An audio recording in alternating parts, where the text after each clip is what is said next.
Back to reality, and a monstrous sphere artifact has descended upon Ganymede, normally a space observation station, now the centre of the universe. The artifact doesn't register any gravity, nor any mass. It is simply present. This is where the problem starts. A scientist has disappeared from Ganymede, presumed dead.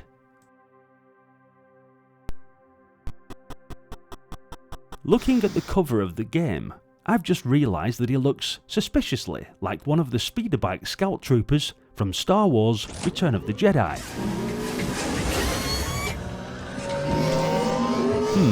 Yep, a little bit of plagiarism going on here. God love the 80s, eh? Anyway, following a surveillance test on the artifact, intelligence has suggested that the scientist is actually inside it, existing somehow. He had managed to link up a primitive radio, and before contact was lost, he informed base that he had been set several puzzles to solve. If he doesn't manage to do it, then the artifact will close, causing a black hole in the universe. You play as that scientist, so it's all up to you. Not a very nice position, is it? There are several quests which are of vital importance. Firstly, you must create antimatter. Combine the correct gases with silicon and you will have power. Done that? Next on the list is to make yourself immortal. This can only be achieved in one section of the artifact, which is reached in a most unconventional manner. The third part of the task is to bring together the matter and antimatter elements.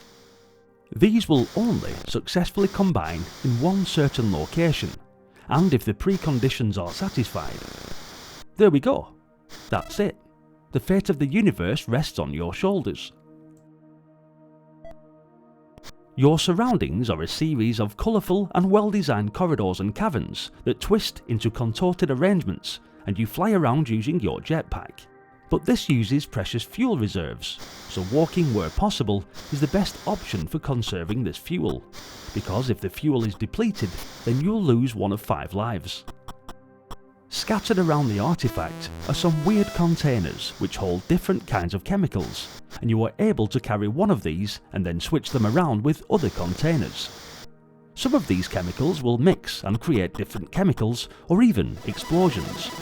You basically do this by flying up into the bottom of the container and pressing fire, avoiding the random monsters that fly around, which are pretty easy to avoid but will deplete fuel if touched. There are a large number of screens, objects and danger, so getting very far with this game may take a little time. However, the game has been kind enough to make the initial tasks involve objects that shouldn't take too long to find. This, combined with hints within the instruction manual of the game itself, should help you get into the action without too much difficulty. I'll link the storyline in the video description, and I'd recommend reading it if you want to get into this game properly. The music is a synthesification of Johann Sebastian Bach's The Musical Suffering, which you will come to hate. I guess it fits okay with the game being a kind of riddle and all. However, it seems to scream into your ears, which I believe is not how Bach intended it to be performed. For a budget game at the time, it wasn't all that bad really. I enjoyed the exploration aspect of it all, but admittedly, as a kid, didn't have the foggiest idea what was going on. Read the manual. Did anyone read manuals back in 1986? Even if I did, I wouldn't have been able to understand what was happening anyway, not at 5 or 6 years old. But I thought it was fun all the same. As obscure titles go, I actually like this one, and I'm proud to say I actually managed to complete it after all these years. Thanks for watching guys. How about you? Do you remember Back to Reality? Or maybe you had an Amstrad CPC and played Obsidian. I believe this was a spiritual predecessor of the game, so it's possible it was quite popular on the old Amstrad. Hit the like button and let me know your thoughts. And if you're enjoying the nostalgia, then maybe consider subscribing to the channel, or joining me on YouTube membership or Patreon.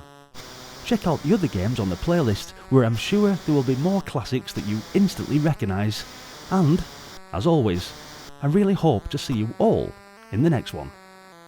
Until then, bye for now.